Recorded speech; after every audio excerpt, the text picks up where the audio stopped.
Welcome to Lyra Echo Stories, where every story echoes emotions, memories, and hidden truths. Step in and feel the echo of every tale. You can have a wedding anytime, Addie. This is my first baby. That's what my sister said, 6 weeks before I walked down the aisle in a garden full of empty chairs. She said it like she was choosing between brunch spots, like my wedding day was something I could reschedule around her convenience. So she booked her baby shower on the same day, same hour, and one by one, my entire family followed her, my mom, my aunts, my cousins, even my dad, the man who held my hands and promised he'd walk me down the aisle. He chose finger sandwiches at a country club over his own daughter's vows. 7 people showed up to my wedding. 417 messages showed up the moment they realized what they'd missed. Before I go on, if this story hits close to home, take a moment to like and subscribe, but only if you genuinely connect. Drop a comment with where you're watching from and your local time. My name is Adeline Farrow. I'm 28. And now, let me take you back to 6 months before my wedding, to the Thanksgiving dinner where my father looked my husband in the eye and told him he'd never amount to anything. In the Farrow family, there was one rule nobody said out loud. Everything revolved around my sister, Colette. My father, Richard Farrow, spent 31 years as a branch manager at a regional bank in Hartford. Respectable, steady, the kind of man who wore the same 3 ties on rotation and called that discipline. My mother, Diane, stayed home, hosted book clubs, and made sure the house in Glastonbury always looked the part. White colonial, black shutters, hydrangeas along the walkway. From the outside, we looked like a postcard. From the inside, the math told a different story. Colette married Brett Whitfield 5 years ago. The Whitfields own a commercial real estate company in Fairfield County, or at least they did. At the time, Brett was golden. He bought Colette a Lexus SUV, a Cartier love bracelet, and, more importantly, he bought my parents' loyalty. Brett paid the mortgage on the Glastonbury house. He gave my mother a supplementary credit card. He funded the new kitchen renovation. And in return, the entire Farrow family treated Colette like she'd won the Nobel Prize for achievement. Colette hasn't earned a paycheck in 6 years. She calls herself a socialite and an event planner, though I've never seen evidence of either. But in my family, marrying well is the same as doing well. And then there was me, Adeline, the younger one, the one who freelanced as an illustrator, children's books, editorial art, the kind of work that doesn't come with a corner office or a business card. The one who lived in a rented studio in New Haven with paint-stained countertops and a second-hand couch. I never resented Colette for marrying rich. I resented that it made everyone forget I existed. I met Marcus Delaney at an art fair in New Haven 3 years ago. He was standing in front of one of his own paintings, a large oil piece of a woman reading on a fire escape in Brooklyn, the light catching her hair just right, and he was frowning at it like it owed him money. I laughed. He turned, and something in his eyes, this quiet, focused intensity, made me stop. Marcus is a contemporary realist painter. He works in oil, mostly portraits and urban landscapes, and he has the kind of talent that people in the art world describe as rare, and my family describes as not a real job. He sold pieces through small galleries and took commissions when they came. Some months were good. Some months, we ate a lot of pasta. But we were building something honest, and that mattered to me more than any quarterly bonus. My family never saw it that way. Thanksgiving, 8 months before the wedding, I brought Marcus to the Glastonbury house for dinner. Colette arrived in the Lexus, carrying 2 bottles of Napa Valley Cabernet. $200 a bottle, she made sure to mention. I brought a pie I'd baked from scratch. My mother placed the wine on the dining table with both hands like it was a sacrament. She didn't mention the pie. Over turkey, my father leaned toward Marcus with that particular smile, the one that pretends to be friendly. "So, Marcus," he said, "when are you getting a real job?" Brett chuckled from across the table. Colette tilted her head and said, "At least Adeline has someone, right?" Her voice soaked in pity. Marcus said nothing. He just reached under the table and squeezed my hand. What nobody knew, what I barely knew myself, was that Marcus had recently finished a large painting for a new client that our landlord Harold had introduced him to. I didn't ask questions. I didn't think it was important. It was the most important thing that had ever happened to us. Harold Brenton was the kind of man you'd walk past without noticing, unless you were paying attention. 67 years old, silver-haired, quiet. He wore the same corduroy jacket most days and drank his coffee black from a chipped mug that said Chelsea, NYC on the side. He owned the old Victorian on Elm Street in New Haven, where Marcus and I rented the ground-floor studio. $800 a month for a live workspace with 12-foot ceilings and north-facing windows, absurdly cheap, even by New Haven standards. When I asked Harold why the rent was so low, he shrugged and said, "I'd rather have artists in the building than accountants. No offense to accountants." To me, Harold was simply our landlord, a kind retired art guy who let us pay late once without charging a fee and who brought us tomatoes from his garden in August. But Harold had a habit of wandering downstairs to watch Marcus work. He'd stand by the easel, coffee in hand, and say things like, "The light on the jawline, push it warmer, just half a degree." Marcus would adjust, and the painting would transform. One afternoon, Harold said something I almost forgot. He told Marcus, "Your work reminds me of someone I used to represent who now sells for 6 figures." I smiled politely. I assumed he was being generous. Around the same time, Harold mentioned that a friend wanted to see more of Marcus's work. He asked if Marcus could photograph a few recent pieces and send them over. I figured it was another small gallery, maybe a regional collector. "The world has a funny way of finding real talent, Adeline," Harold said to me one evening when I was washing brushes in the sink. "It just takes longer when you're honest about it." I should have asked more questions, but I was too busy worrying about the wedding. In January, Marcus proposed. No ring at first, just a question asked softly while we were lying on the studio floor, surrounded by half-finished canvases, snow falling outside the window. He'd later carve a ring from reclaimed walnut wood. It was the most beautiful thing anyone had ever given me. I called my parents that weekend to share the news. We'd set the date, June 14th. A small garden ceremony at a venue near Mystic, Connecticut. Nothing extravagant. 42 guests, wildflowers, an arch Marcus was building from salvaged wood. My father's first response was, "June 14th, let me check." Not congratulations. Not, "I'm so happy for you. Let me check." He called back 2 days later. "I'll be there, sweetheart. I'll walk you down the aisle. I promise." I held those words like glass. My mother asked, "That's nice, honey. How much is it costing?" She didn't ask about my dress. She didn't ask about flowers. She didn't ask if I was happy. Colette sent a text. Just one. "Congrats. Let me know if you need help with anything." Then, silence. No follow-up. No phone call. No offer to help plan, taste cakes, or pick a venue. From the sister who styled herself as an event planner, this was conspicuous. Marcus and I did everything ourselves. I designed the invitations by hand, watercolor wildflowers on cream cardstock, each one slightly different. I thought about Colette's wedding 5 years earlier. 300 guests, gold foil invitations, a 12-piece band. But I loved our invitations. They were ours. I should have known something was wrong when Colette didn't argue about the date. She always has an opinion about everything. This time, she said nothing. And silence, from my sister, is never a good sign. 3 weeks before the wedding, I got a phone call from my Aunt Patricia, my mother's older sister, the family's designated gossip. And she said something that knocked the breath out of me. "Honey, are you going to Colette's shower too, or just the wedding? They're the same day, right?" I stood in the kitchen holding a paintbrush, turquoise dripping onto the floor. "What shower?" "The baby shower.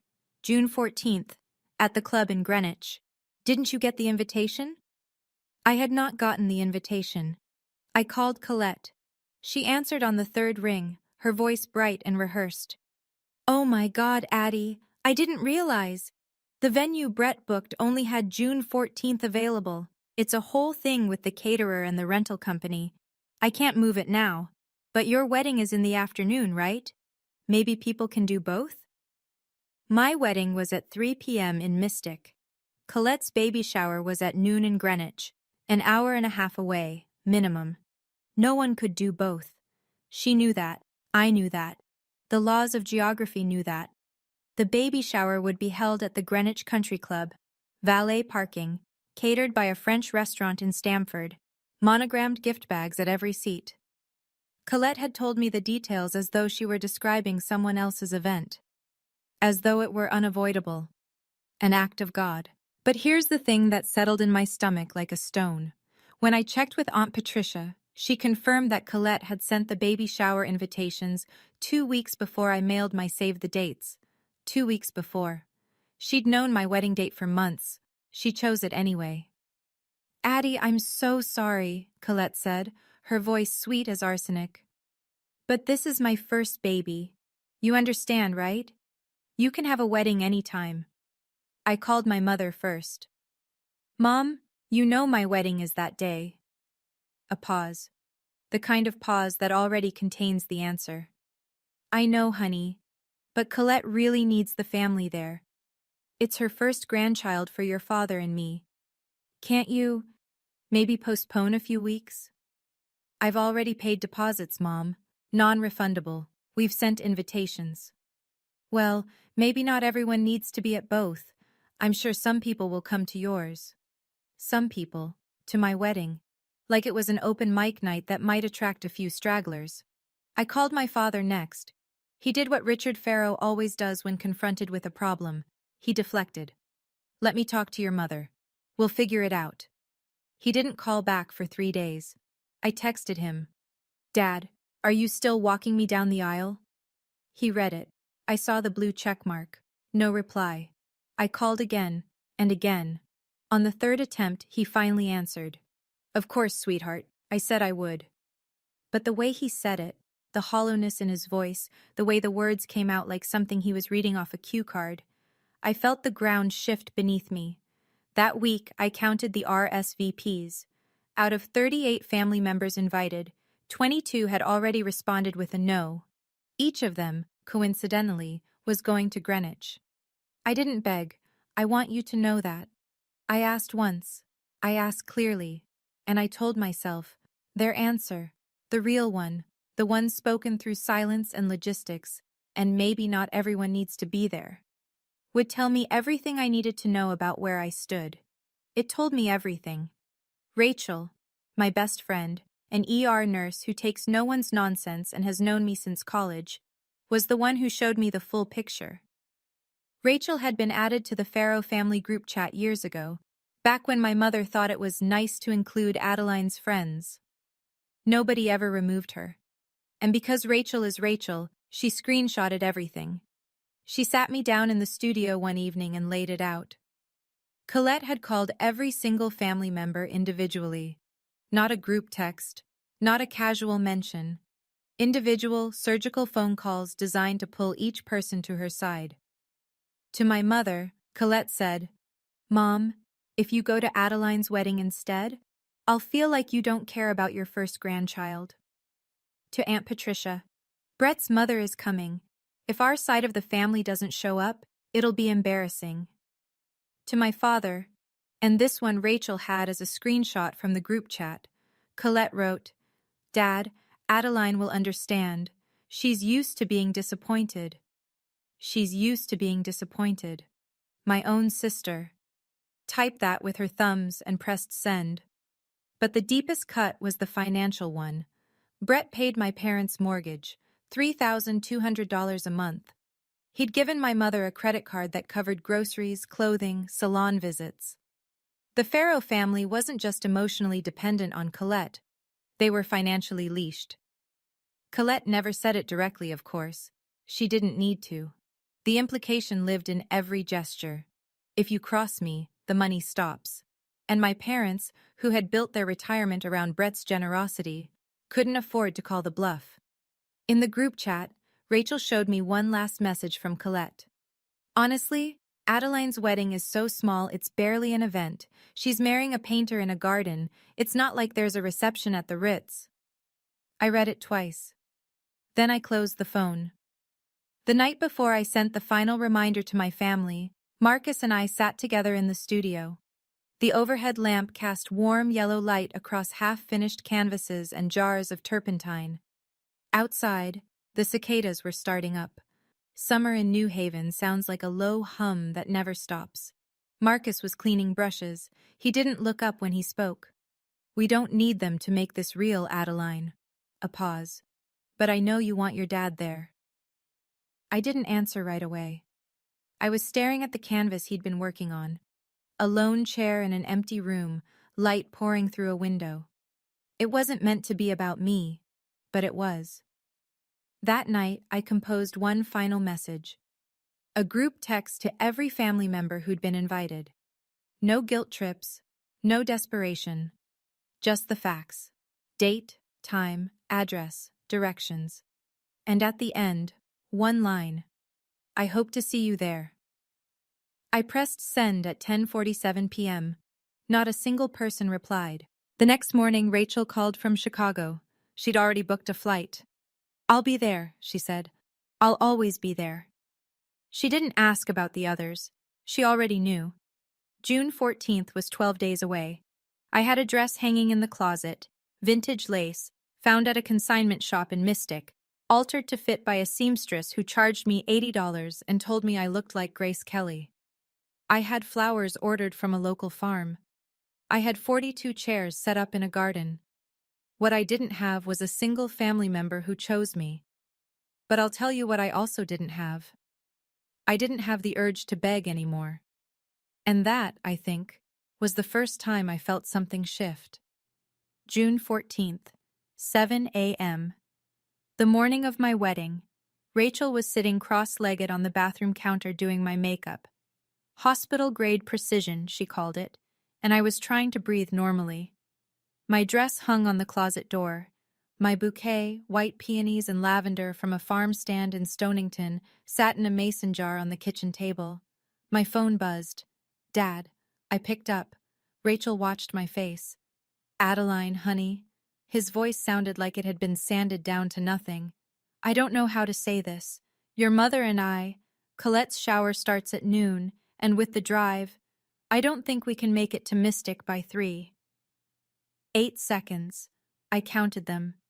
8 seconds of silence where the entire architecture of my childhood, every Father's Day card, every "Daddy, look what I drew," every time I chose to believe he loved me equally, collapsed like a house built on sand. "You promised, Dad." "I know, and I'm sorry. But this is Colette's first baby. You'll have other moments." "No." My voice didn't shake. "I'm proud of that." "This is my only wedding day, Dad. There won't be another one. Don't make this harder than it has to be." I hung up. I set the phone face down on the counter. My hands were trembling, but my eyes were dry. Rachel said nothing. She just picked up the mascara wand and kept going. Later that morning, Rachel checked Instagram. She held the phone up for me to see. Colette had already posted a story. Pink balloons, gold streamers, a venue being set up. The caption read, "So grateful to have the whole family here."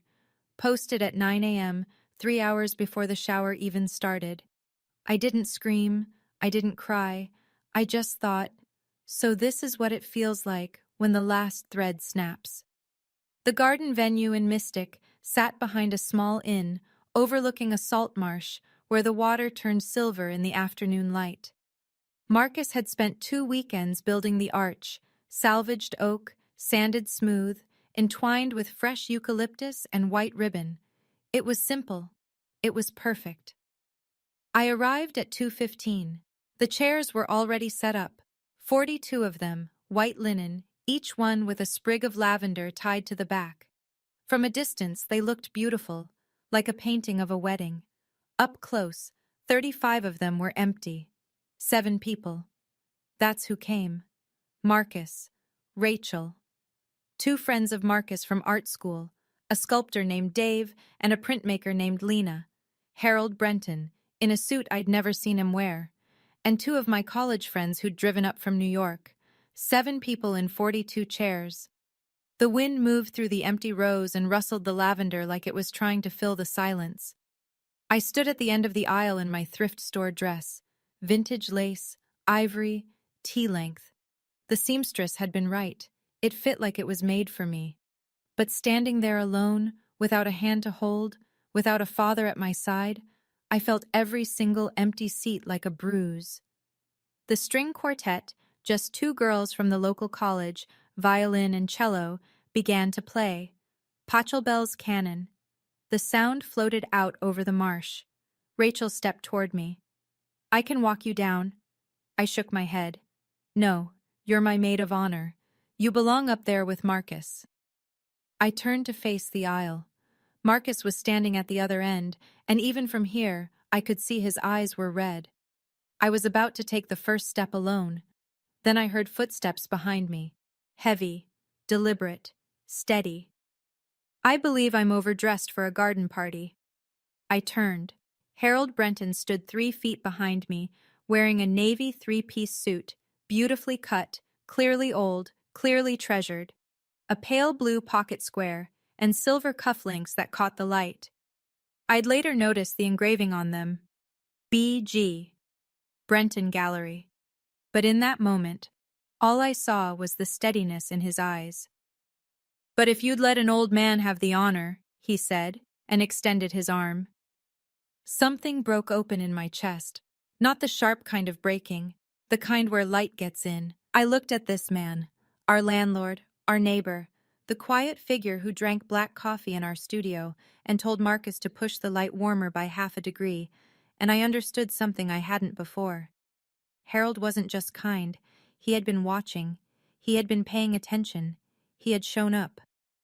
"Harold, you don't have to. I know I don't have to. I want to."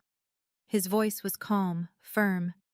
"Your father should be here, but since he isn't, someone who actually values you should."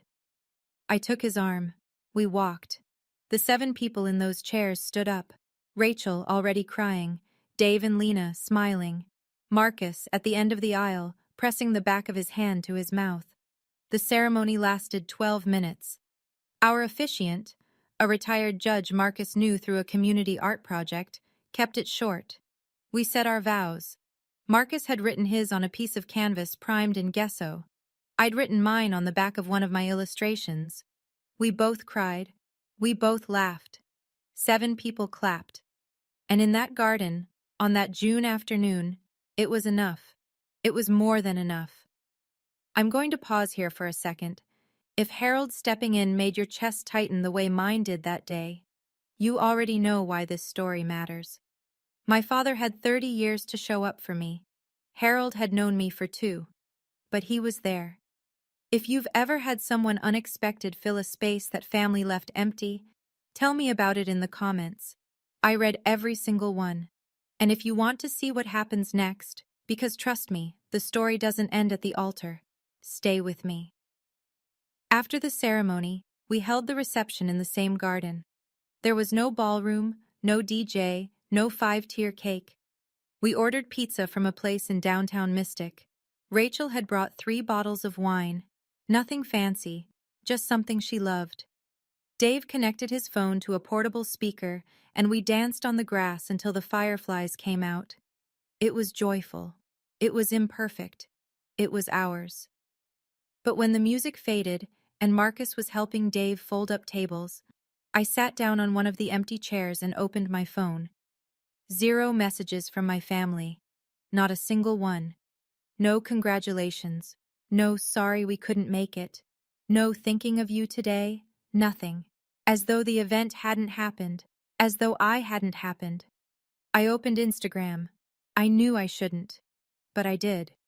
Colette had posted 14 photos, the Greenwich Country Club, pink and gold balloons, a dessert table that probably cost more than my entire wedding, Aunt Patricia laughing with a glass of champagne, Uncle Tom holding a gift bag, and my father, standing beside Colette, his hand resting on her belly, grinning. The last photo was a selfie. Colette in the center, glowing, surrounded by faces I'd invited to my wedding. The caption read, "Surrounded by love. Family is everything. Family is everything." She typed that while I was saying my vows to 7 people and a row of empty chairs. I zoomed in on one of the background images, a group shot near the bar. Brett was in the far corner, turned away from the camera, phone pressed to his ear, jaw tight. He looked stressed. It struck me as odd at a celebration, but I filed it away and didn't think about it again. Not then.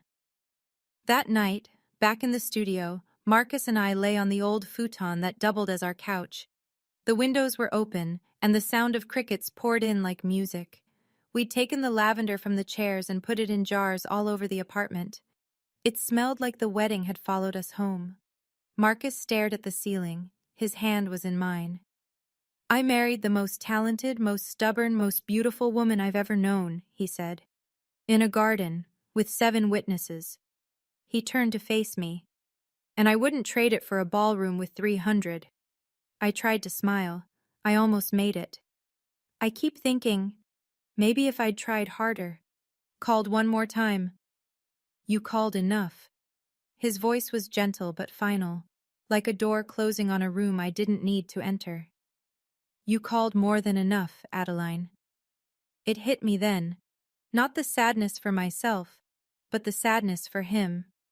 Marcus had stood at the end of that aisle, watching his bride walk toward him with a 67-year-old landlord because her own father couldn't be bothered. He deserved a family cheering for us. He deserved better than empty chairs. "You deserved a real wedding," I whispered, "with a family cheering for us." "This was a real wedding," Marcus said. "Harold was there. Rachel was there.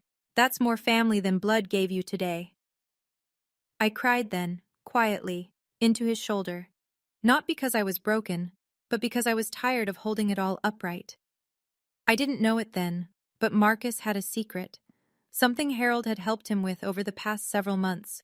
Something he'd deliberately kept from me so our wedding day wouldn't be about money. Something that would change everything within weeks. A week passed, then another. Not a single member of my family reached out. On day 8, I sent one final message. I typed it carefully, read it 3 times, and pressed send. "Thank you for your silence. It told me everything your words never could. I won't be reaching out again. If you want to talk, you know where to find me." My mother replied 2 days later. "Adeline, don't be dramatic. We love you. Colette's shower was just bad timing."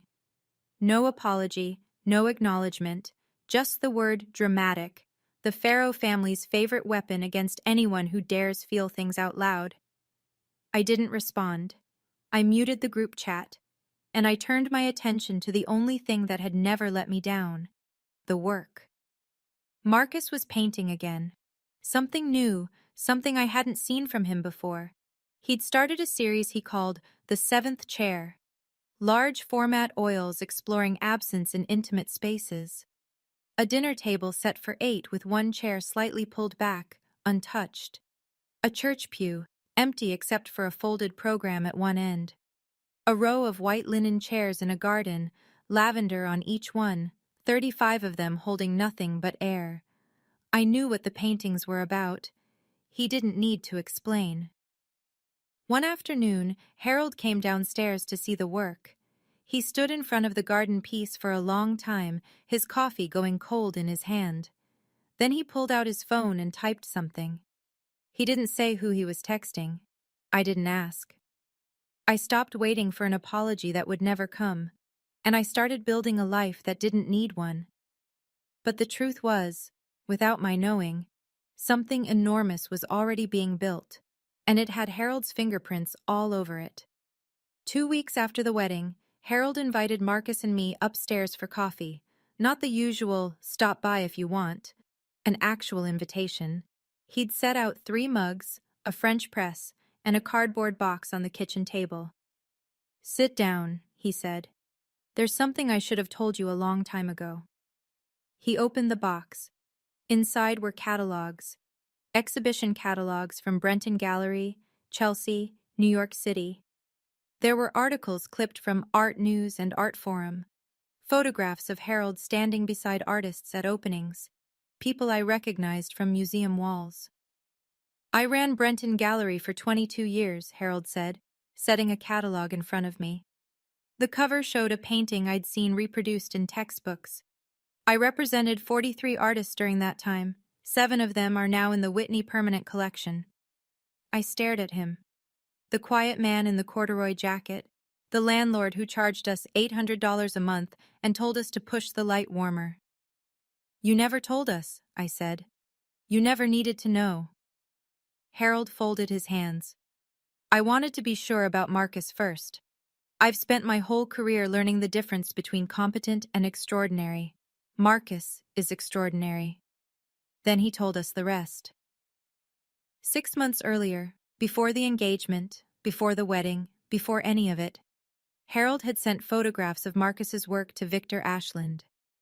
Victor Ashland, the private collector whose holdings included works by Richter and Hockney, whose name appeared in every major auction catalog in the Western world. Victor had purchased one piece immediately, $85,000. I looked at Marcus. He nodded slowly, and I saw it, the thing he'd been carrying. "I was going to tell you after the wedding," he said. "I didn't want it to overshadow our day." Over the next several days, the full scope of what Harold had set in motion became clear.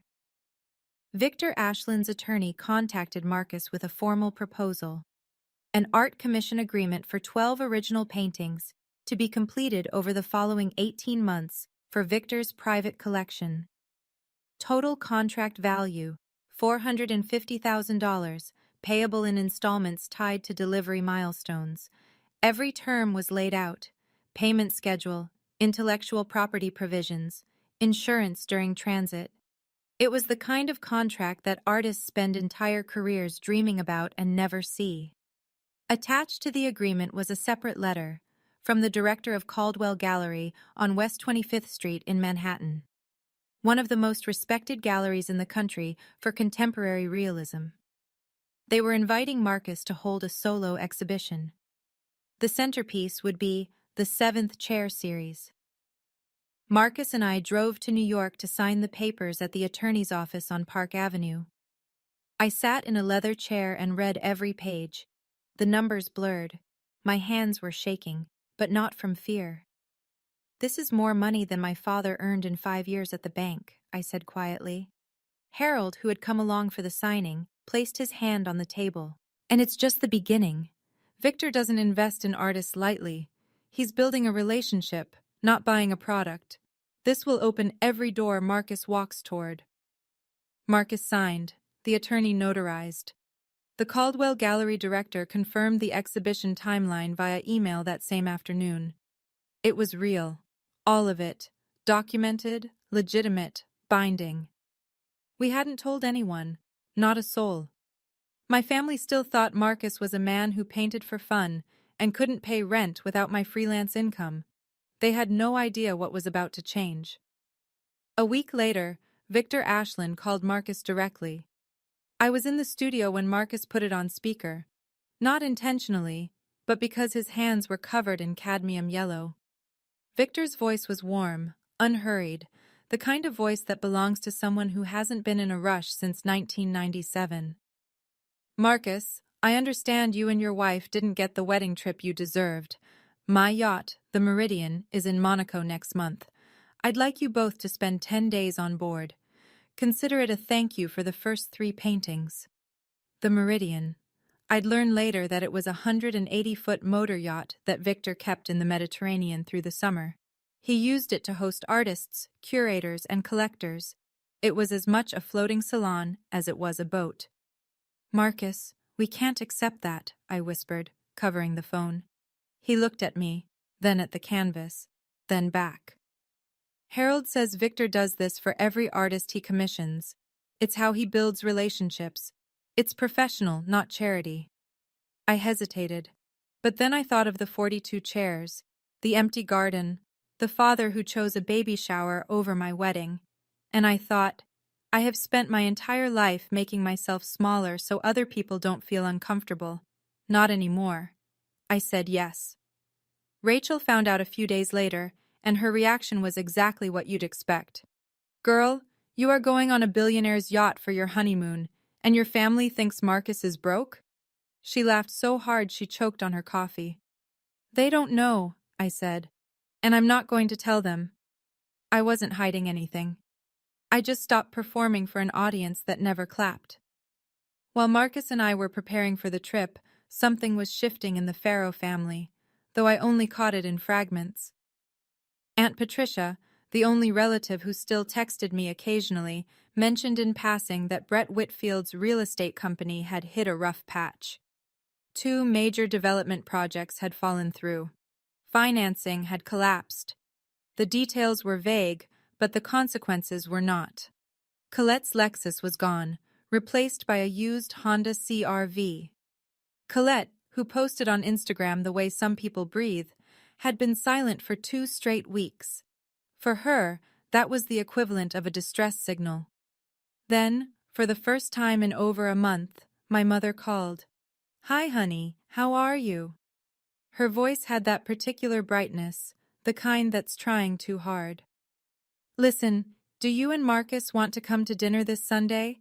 Your father grilled last weekend and it was lovely. We'd love to see you." I leaned against the studio wall. "I'm busy, Mom."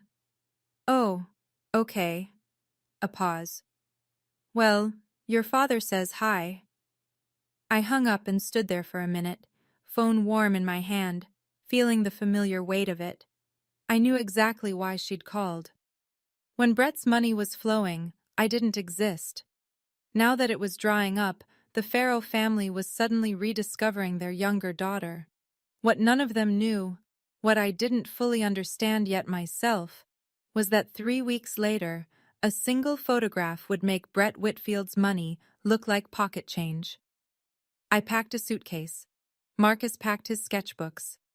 We flew to Nice on a Tuesday morning in July, and when we boarded the Meridian, I looked out at the Mediterranean and thought, this is what it feels like when the world finally catches up to you. The Meridian was not a boat. It was a floating cathedral. Our cabin had a private balcony that opened onto water so blue it looked artificial. The bathroom had marble floors. The sheets were Egyptian cotton, and someone had placed fresh gardenias on the nightstand before we arrived. I stood on the balcony the first morning, barefoot, wearing a linen dress I'd bought at a market in Nice for €40, and I watched the coastline of Monaco drift by like a painting Marcus hadn't gotten to yet. On the 3rd evening, Victor hosted a dinner on the upper deck. 8 guests, 2 collectors from London, a curator from the Tate, a Berlin-based art critic, and their respective partners. The table was set with crystal and white linen. Candles flickered inside hurricane glass. The sky turned from orange to indigo while we ate. Victor stood and raised his glass. "I'd like to introduce Marcus Delaney, the most exciting realist painter I've encountered in 2 decades. His upcoming exhibition at Caldwell Gallery will be called The Seventh Chair. I think you'll find his work extraordinary." Marcus, seated beside me, described the concept: paintings about absence, about the empty spaces left behind by people who chose not to show up. He spoke quietly, without performance. The art critic from Berlin leaned forward. "This has biennale potential," he said, and the table murmured in agreement. I sat next to my husband, silent, my hand resting on his knee. For the first time in my life, I was surrounded by people who recognized the value of what Marcus and I had built, not despite its quiet origin, but because of it. Before dessert, Victor found me alone by the railing. "Your husband is gifted," he said. "But I think you already knew that, long before anyone else did." "I did," I said. "Thank you for seeing it too." On the last evening aboard the Meridian, I did something I almost never do. I posted a photo on Instagram. I'm not a social media person. My account had maybe 200 followers, friends, a few illustration clients, some college acquaintances. I hadn't posted in months. But that evening, as the sun dropped below the Mediterranean and the light turned the water to gold, Marcus wrapped his arms around me from behind, and Rachel, who'd been texting me relentlessly for photos, wasn't the only reason I pulled out my phone. I wanted a record, not for anyone else, for me. The photo. Me standing at the bow of the Meridian, wearing a white silk dress I'd found in a boutique in Nice. Marcus behind me, his chin resting on my shoulder. The Monaco coastline in the soft distance. On the table beside us, a glass of champagne and, half visible, the Caldwell Gallery exhibition catalog with Marcus's name on the cover. I wrote the caption in under 10 seconds. Honeymoon with my husband. Grateful for the people who showed up. No tag, no explanation, no drama, just a sentence and a photograph. I posted it at 9 p.m. European time, 3 a.m. on the East Coast. Then I put my phone in the nightstand drawer, kissed Marcus goodnight, and went to sleep listening to the water move against the hull. When I woke the next morning, I reached for my phone out of habit. The screen was a wall of notifications. I had to scroll for nearly a full minute to see the bottom. 417 missed calls and text messages. The same family that couldn't send one text on my wedding day suddenly had a lot to say about where I'd spent my honeymoon. 417. That's not a typo. I'll let that number sink in for a second. The same family that couldn't send one text on my wedding day suddenly had a lot to say when they saw where I was. If you're still watching, first of all, thank you. And second, what would you have done? Would you have answered those calls, or would you have let them ring? Tell me in the comments. Now, let me tell you what those messages actually said. I sat on the edge of the bed and scrolled through the messages the way you'd read an autopsy report, clinically, slowly, letting each one land. My father. 23 missed calls, 11 text messages. The first, Adeline, whose yacht is that? Then, call me back. Then, I didn't know Marcus was doing this well. Why didn't you tell us? And finally, at 2 a.m. his time, honey, please call your dad. My mother. 18 calls, 9 texts. Oh my God, Adeline. Followed by, is that Monaco? Followed by, are you okay? Whose boat is that? And inevitably, I'm so happy for you, sweetheart. We need to celebrate when you're back. Celebrate. She wanted to celebrate. The woman who couldn't be bothered to text congratulations on my wedding day now wanted to throw a party because she saw a yacht. Colette. 7 calls, restrained by her standards. 3 messages, each more revealing than the last. Wait, what? Then, is Marcus's art actually selling? And finally, Adeline, we should talk. Call me. The rest, aunts, uncles, cousins, second cousins, people I hadn't heard from in years, poured in like a flood. OMG, congratulations. So proud of you. We always knew Marcus was talented. The same people who'd RSVP'd no to my wedding were now lining up to claim they'd believed in us all along. And then, at the very bottom, a message I hadn't expected. Brett Whitfield. He'd never texted me directly before in his life. Adeline, is your husband represented by a gallery? I'd love to connect. Brett Whitfield, the man whose money had bought my family's loyalty, was now trying to network through the sister-in-law he'd barely acknowledged for 5 years. I read every message. I did not respond to a single one. Marcus found me on the balcony an hour later, phone face down on the table. He didn't ask what the messages said. He could read it on my face. I'm not going to ignore them forever, I said. But I'm not going to pretend this is okay either. That afternoon, I unlocked the family group chat for the first time since I'd muted it. I typed one message, I revised it twice, then I sent it. Thank you for your messages. Marcus and I are doing well.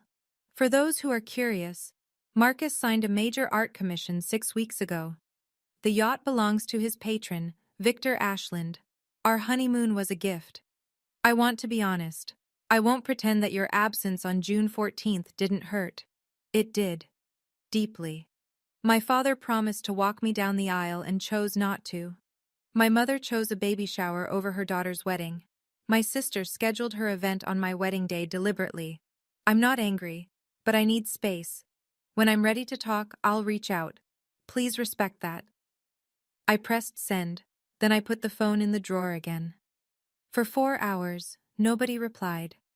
I imagine they were reading it in clusters, gathered around someone's kitchen counter, passing the phone, rereading it, looking at each other in the particular silence of people who've been caught. My father called at 8 p.m. I didn't answer. An hour later, Colette posted an Instagram story, a photo of a beautifully set dinner table, warm lighting, wine glasses. The caption, "Family dinner tonight, missing one. Missing one," as though I had simply failed to attend, as though I were the one who'd left. Some people never stop rewriting the story, even when the whole room already knows the truth.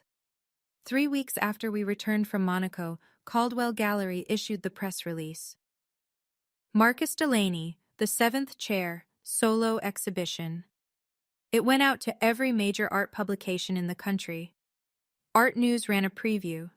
ArtNet picked it up the same day. And then the one that mattered most, a feature in the New York Times Arts section with a photograph of Marcus standing beside the centerpiece of the show. The painting, a garden rendered in luminous afternoon light, an arch of salvaged wood threaded with eucalyptus, 42 white chairs with lavender on each, stretching in neat rows across a green lawn. 7 of them held figures, warm, alive, painted with the tenderness Marcus reserves for people he loves. The other 35 were empty. Sunlight fell across the vacant seats like a question nobody wanted to answer. The title, June 14th. Price, $120,000. Already sold.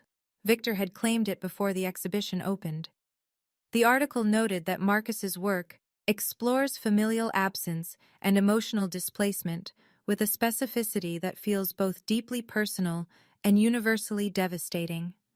It mentioned Victor Ashland's private collection. It mentioned Brenton Gallery's legacy. It used the word extraordinary. On opening night, 200 people filled the gallery, collectors, curators, critics. Adeline stood beside Marcus in a simple black dress, watching strangers cry in front of paintings that were born from the worst day of her life. A reporter from the Times approached Marcus. The title, June 14th. Is it autobiographical? Marcus didn't hesitate. Yes, it was my wedding day. 7 guests, 42 chairs. The room went quiet. Then the questions began. By morning, the story was everywhere. I hadn't planned it. Marcus hadn't planned it. But the truth, once it finds a stage, doesn't need permission. My father saw the article first. Someone forwarded it. I never found out who. But I can imagine him sitting at the kitchen table in Glastonbury, reading glasses on, the New York Times open on his iPad, and seeing those 42 chairs rendered in oil paint with the precision of a man who remembers every detail of the day his father-in-law didn't show up. My mother called. Her voice cracked in a way I hadn't heard before. Adeline, your father saw the painting. He hasn't spoken in hours. He just sits there. Mom, I didn't paint it, I said. Marcus did. He painted what happened. She didn't have a response for that. Colette's reaction was different. She wasn't sad. She was furious, not at herself, but at the exposure. Within days, her friends began asking questions. Wait, your sister's husband, is that Marcus Delaney? Why weren't you at her wedding? Colette, who had spent years curating a narrative of family unity and social grace, suddenly couldn't explain the gap. The image she'd constructed, loving sister, devoted daughter, center of the Pharaoh universe, had a 42-chair-sized hole in it. Brett called Marcus directly. Hey Marcus, congratulations. Listen, I have some clients who might be interested in commissioning. Marcus cut him off politely. Thanks, Brett. But I work exclusively through my gallery now. Harold and Caldwell handle all my commissions. Meanwhile, Aunt Patricia sent me a screenshot from the family group chat, the one I was no longer in. Colette had written, "She's doing this to humiliate us." And my father, for the first time in his life, had replied, "Maybe we should have gone to the wedding." My mother's response, "Don't start, Richard." Even now, Even with the truth on a gallery wall for 200 people to see, nobody in my family could say the simple words, "We were wrong." 2 months after the exhibition opened, a notice appeared in the Connecticut Business Registry that would have been unremarkable to most people. Whitfield Properties, LLC, Brett's family company, had filed for Chapter 11 bankruptcy protection. The details emerged slowly, then all at once. 2 failed developments in Stamford, a construction loan default, creditors lining up. The company that had once made Brett the golden son-in-law of the Farrow family was now a name on a court filing. The consequences hit my parents within weeks. Brett stopped paying the mortgage on the Glastonbury house, $3,200 a month, gone overnight. My mother's supplementary credit card was canceled. Colette, who had never needed to think about money, began selling her jewelry through a luxury consignment site. The Cartier bracelet, a Tiffany pendant, pieces she'd once displayed like trophies. My father called me, the first time since the article. "Adeline, I don't know how to say this." His voice was thin, tired. "Your mother and we might lose the house. I know I have no right to ask, but is there any way?" I let the silence sit. I think he needed to hear it. The same silence I heard on my wedding morning when he told me he wasn't coming. "Dad," I said, "I'm going to be honest with you. 6 months ago, you chose Colette's party over my wedding. You broke a promise. You let me walk down the aisle with our landlord because showing up for me wasn't worth the drive." I heard him breathing. "I'm not going to say no to helping. But I need you to understand something first. I'm not your backup plan. I'm your daughter, and you treated me like I was optional." He didn't speak for a long time. Then quietly, "You're right. It wasn't enough, but it was a start." Colette called 2 days later. It was the first time we'd spoken since before the wedding. She opened with tenderness. "I miss you, Addie." The nickname, the voice she used when she wanted something. Then, within 30 seconds, the mask slipped. "Brett lost everything. Mom and Dad need help. You and Marcus are doing so well now. Can't we just move past this?" "Move past what, exactly?" I kept my voice even, not cold, just clear. "You scheduled your baby shower on my wedding day. You called every family member and told them to choose you.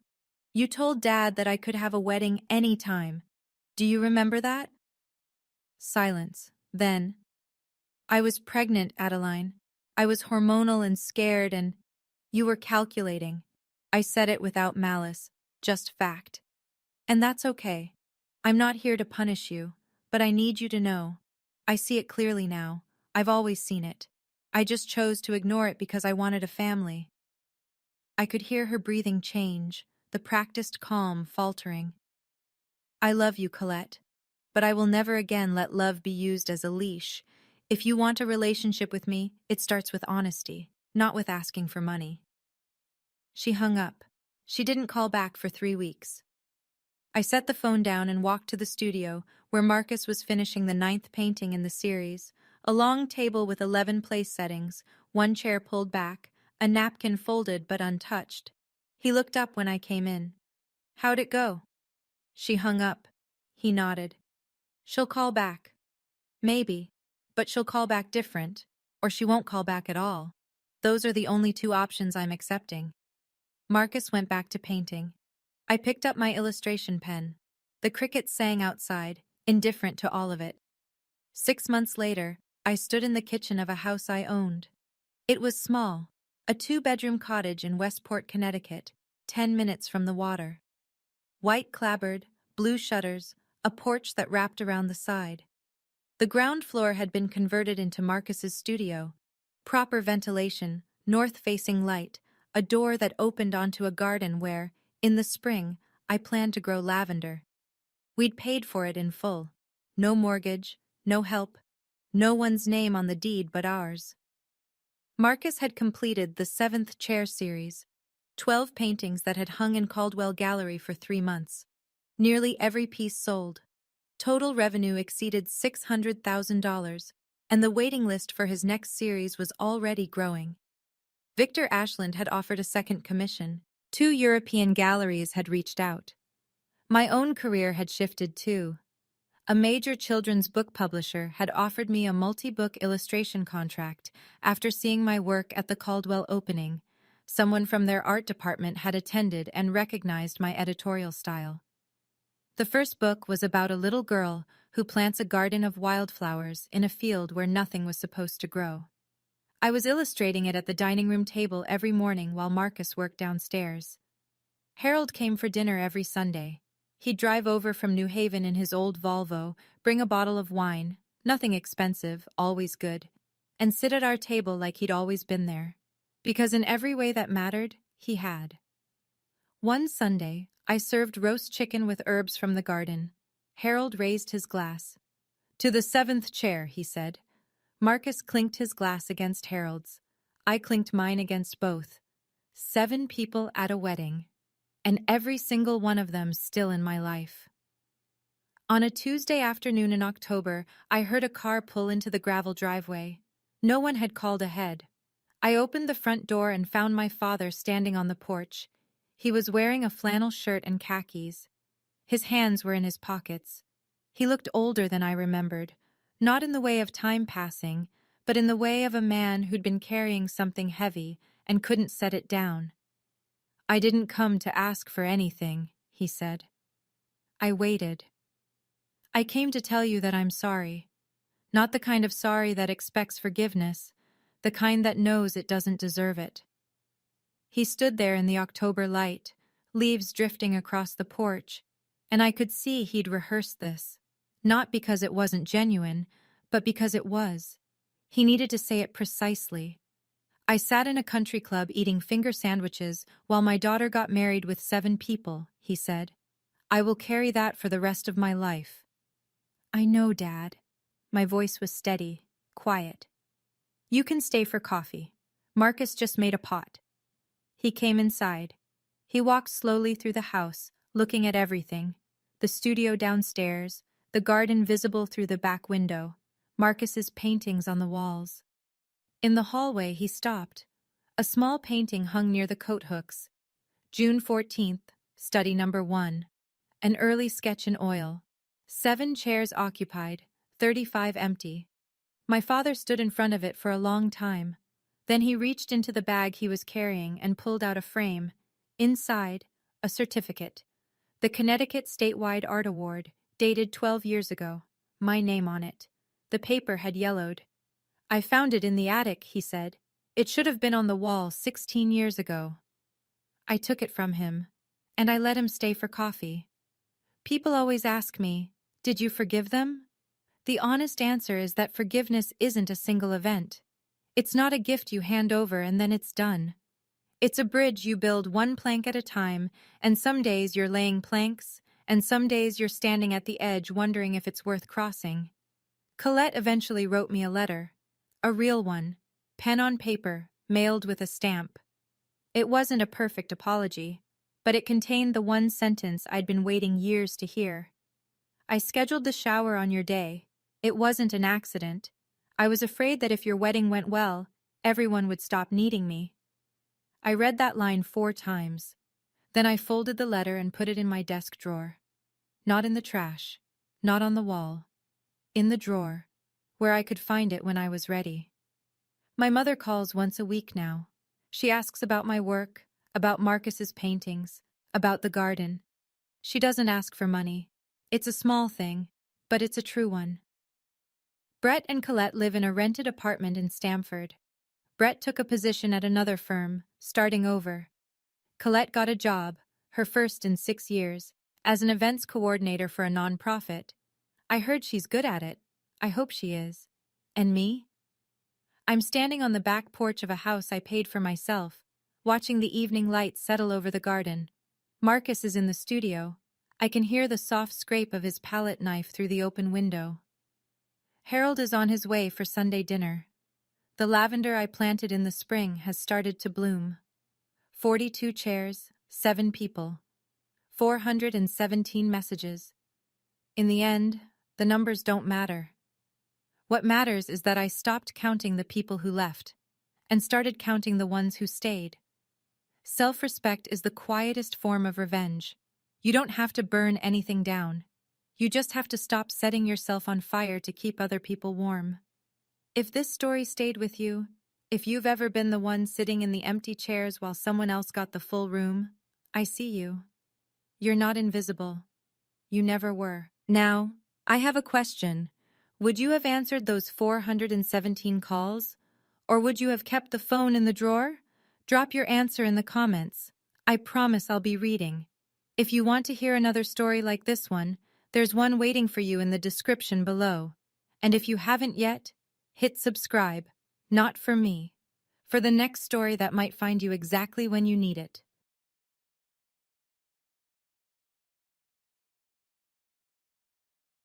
Thank you for being part of Lyra Echo Stories. If this story stayed with you, don't forget to like, subscribe, and share, because every echo never truly fades.